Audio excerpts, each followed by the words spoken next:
Hello everyone, my name is Mike and this is Matrix to Paradise. This is the channel that I created to document my journey from working in the Matrix, like this truck here, in the grind, saving money to go and do what I want to go do. So this is what it is. I talk about trucking because I'm a truck driver, travel, escaping the Matrix, that sort of thing. So if you have anybody that would like that kind of content, please share it with them. Also, if you like the video, please hit the like button and the subscribe button, because all that stuff helps me get my channel spread around. And I got a little example of that that I'll talk about in a minute. I am now in Las Cruces, New Mexico. I'm at the brand new Loves that they have here. It's not really a brand new Loves. It's an old Loves, but they've torn down the old building and rebuilt the entire place. And it's it's absolutely wonderful. The old place was pretty old and run down. And it was small. I don't know when it was built, but it was built a long time ago. Anyway, where I'm at right now used to be a big, huge dirt lot where we used to park out here in the dirt lot. I think we're a little further past that. But anyway, out in this side of it, it was all dirt out here. And I used to love this place because if you came in here at night, there was always some place to park out in the dirt. So it was, and it was hard dirt too, so you wouldn't get stuck. But it was wonderful because if you're driving at night and you come through El Paso, everything in El Paso is full. It's full right now, and it's only 6:15 right now in the evening. There's still plenty of spaces in here. They built a monstrous truck, parking lot here for us, which is wonderful because, like I've said before, it's hard as heck to find good parking, any kind of parking for these trucks after a certain time at night. Probably usually right. I don't like going past 7:00, but because you're probably not going to find a spot. But usually I like to get to a truck stop between 3 and 4 o'clock. Just so happened that I'm coming here and I knew that it was going to be open, so I kept driving. Anyway, still driving from San Antonio. I picked up that load from Carrier, which is Carrier is an air conditioning company. And I picked up a load of, I think, air conditioners, house air conditioners or something. And I'm taking it all the way to California, 2 different spots. So I'm going to drop it off, part of the load in El Cajon, and the rest of it all the way up in Sacramento. So that's what I'm doing. Anyhow, last week I got a comment on one of my videos that came from a guy who has a trucking YouTube channel about trucking and politics. It's called Trucking and Politics is the name of the channel. Excellent channel. I love what he has to say. He's a great guy. I talked to him on the phone today. He's a man after my own heart. He's a good guy. And we had a nice long chat. We're going to collaborate on a couple videos probably. and keep in touch. And it was funny because he told me that he's never heard of me, which is, I don't fault him for that because I've got a small channel, very small channel. I've only have 45 subscribers. So, and he's got over 2,000, I think. But anyway, he found my channel by doing just a simple search on YouTube with the word globalism. Well, I had one video that I had included globalism in the description, in the title, and my video popped up for him, and I'm like, that's great, because it's always, you always wonder how much,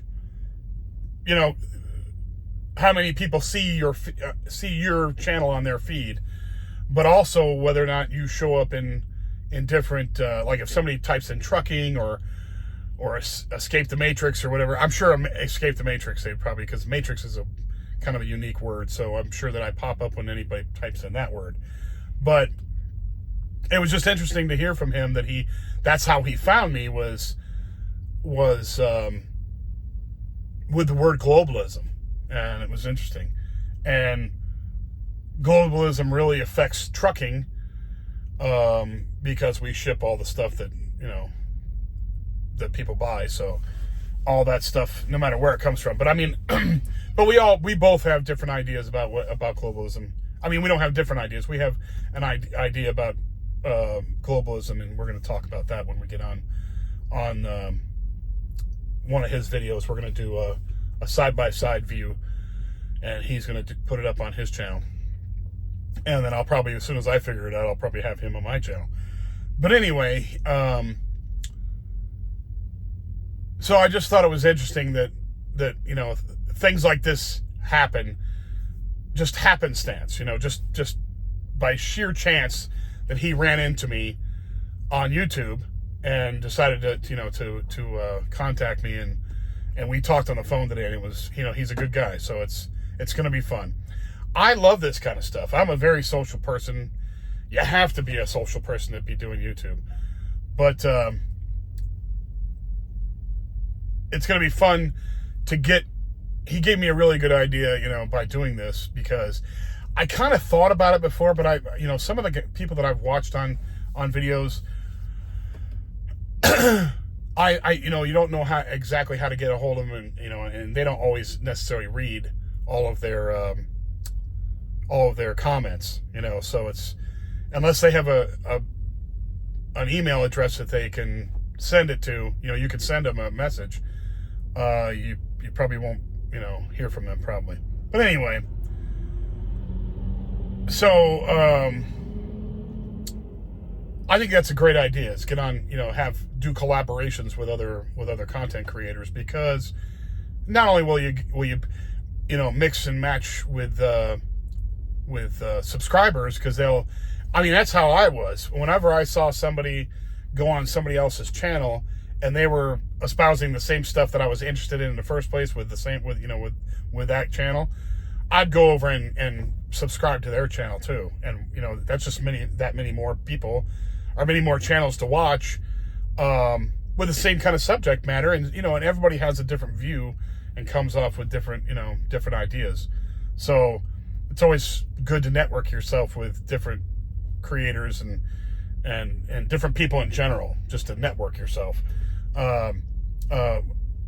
and get more information from people. I mean, like I've said before, I am probably one of the least creative people in the world, and I'm not, I know this, so I do my best, but I'm always looking for inspiration from other people, and it helps when I run into people who give me ideas, and those kind of people I like to be around, because they help me, and hopefully I help them too. So that was interesting.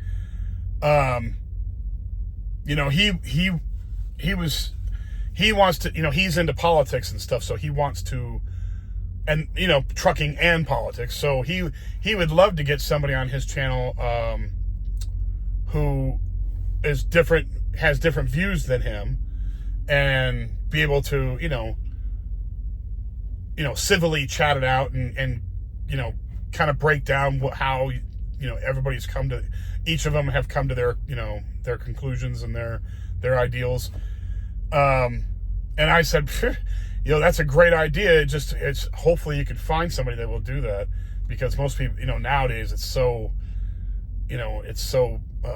acrimonious now. Everybody's hating on each other. If you love Trump, half the country's going to hate you, and if you like Harris, half that country, half the other part of the country is going to not like you or hate you. And so, you got this acrimonious clash going on, and nobody's being civil. So it's kind of a waste there. But hopefully he does. I hope he does find somebody that's willing to come on there and articulate their position, and different people, different ideas. It's just always good to have different ideas and different things, to talk about.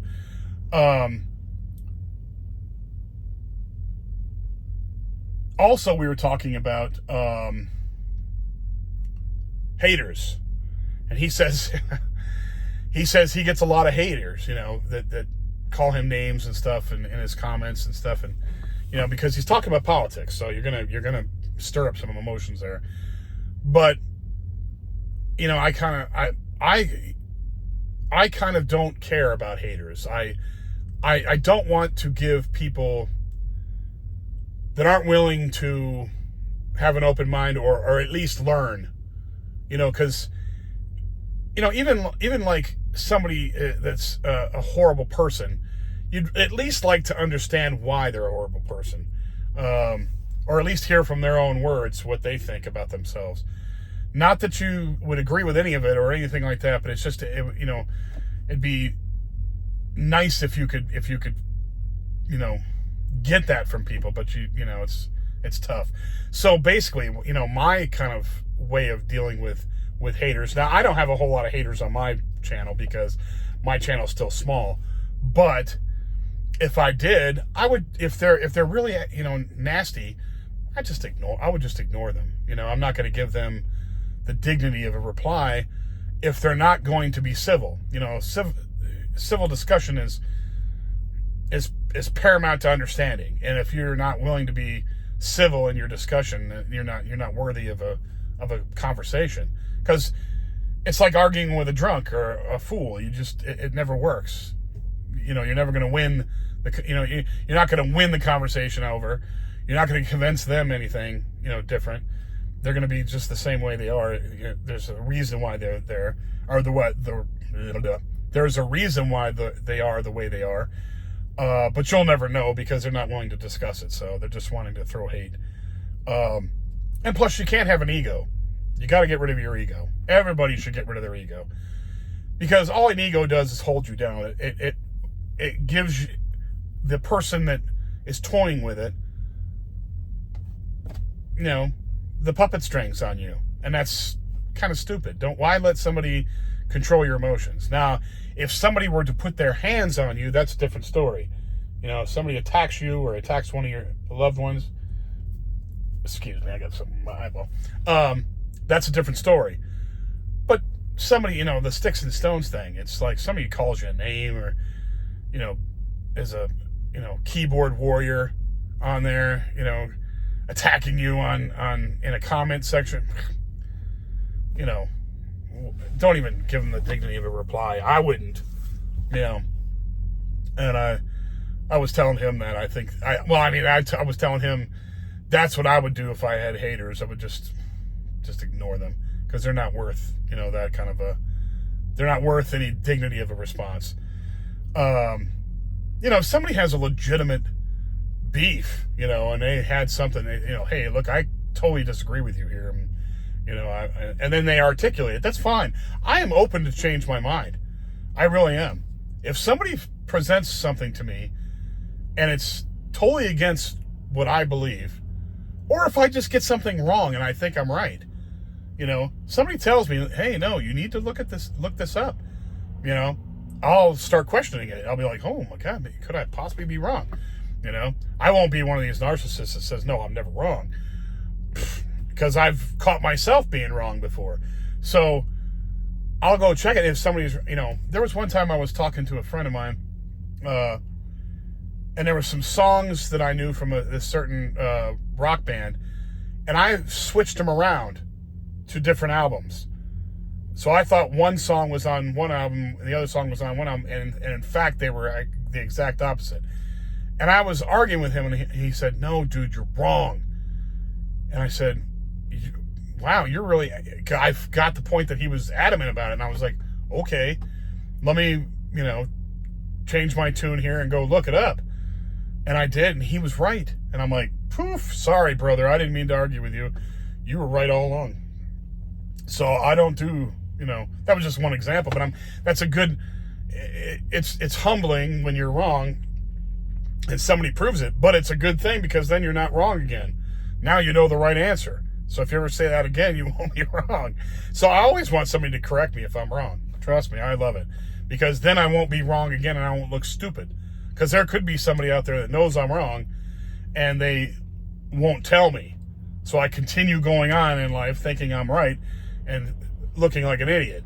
I don't want that. I want somebody to tell me that I'm wrong so I can correct myself and not look like an idiot. So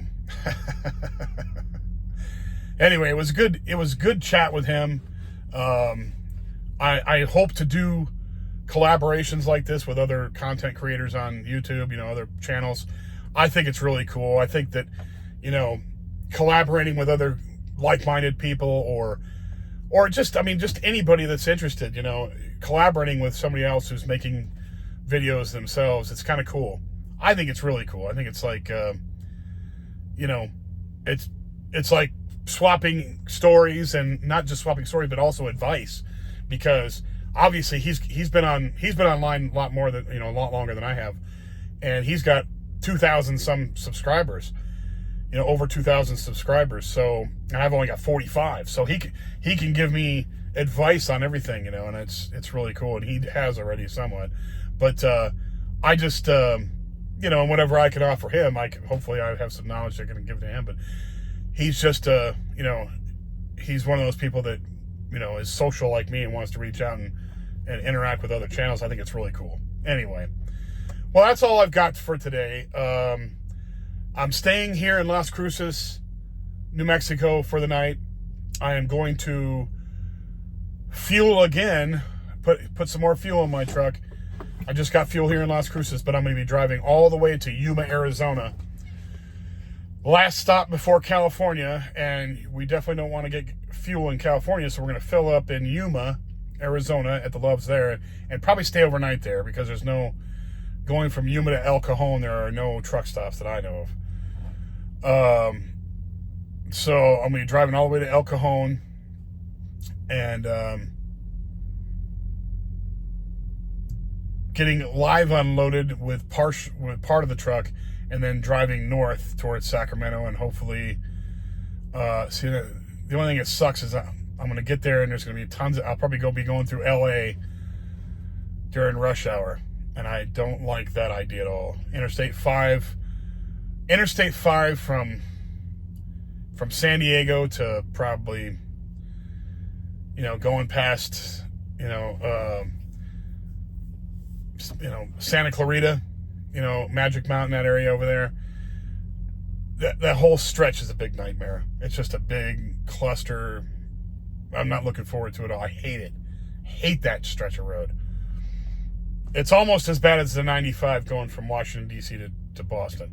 It's almost as bad, but not as. But still, it's bad. Anyway, so that's all I got for you today. If you like the button, hit the like button. If you want to subscribe, please subscribe. It helps me out. And I will be back with more. Today is Sunday. Yeah, I'll be back with more for tomorrow. I'll be talking to you from Yuma, Arizona. So take care, and I will talk to you tomorrow. Bye now.